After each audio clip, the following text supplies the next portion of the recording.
আব্দুল কাইয়ুম চৌধুরী বলেছেন, প্রধানমন্ত্রী তারেক রহমানের নেতৃত্বাধীন সরকার দেশে স্বাস্থ্যসেবার মান বৃদ্ধিতে বিশেষ গুরুত্ব দিচ্ছে।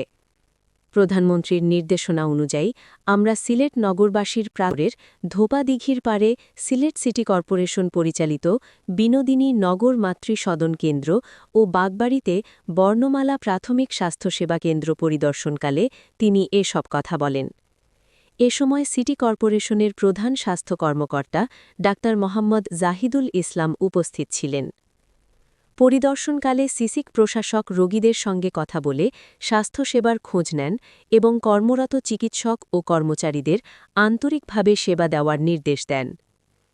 আব্দুল কাইয়ুম চৌধুরী বলেন, পরিষ্কার পরিচ্ছন্ন আধুনিক একটি নগর গড়তে যেমন নানামুখী উন্নয়ন প্রয়োজন, তেমনি প্রয়োজন সুস্থ ও সুন্দরভাবে বেঁচে থাকা ও বেড়ে ওঠার সুযোগ দেওয়া।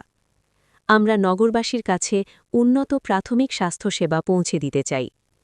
তিনি বিভিন্ন ওয়ার্ডে সিটি কর্পোরেশন পরিচালিত ৮টি নগর স্বাস্থ্যকেন্দ্রে স্বল্প মূল্যে স্বাস্থ্যসেবা গ্রহণের জন্য তিনি নগরবাসীর প্রতি আহ্বান জানান।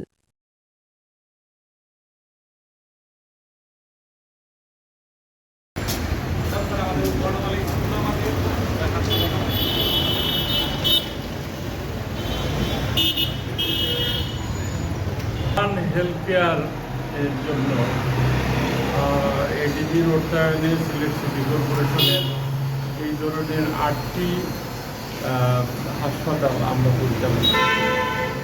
যদিও অতীতে একটি প্রজেক্টের আওতায় এই হাসপাতালগুলো পরিচালনা হতো, প্রজেক্টটা শেষ হয়েছে, তারপরেও আমরা এটা চালাচ্ছি আমাদের নিজস্ব অর্থায়নে সিলেট সিটি কর্পোরেশন।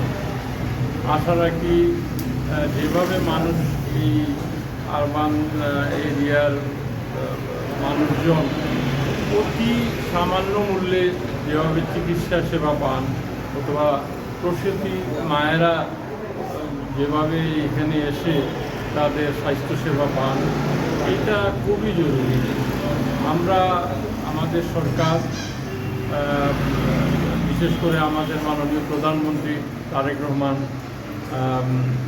উনি স্বাস্থ্য উপরে বিশাল ওনার কর্মসূচি আছে, এবং আমি বিশ্বাস করি এই আরবান হেলথ কেয়ারের যে সমস্ত সেন্টারগুলো আছে, সেই সেন্টারগুলো আমরা আর্থিকভাবে আরও স্বাবলম্বী হব। যদিও আমরা এই যে প্রজেক্ট শেষ হওয়ার পরে আর্থিকভাবে আমরা খুব সচ্ছল না, তারপরেও আমরা সিটি কর্পোরেশন এইগুলো অব্যাহত রাখবো এবং এটা নিজস্ব অর্থায়নে যতটুকু পারি আমরা চালাবো।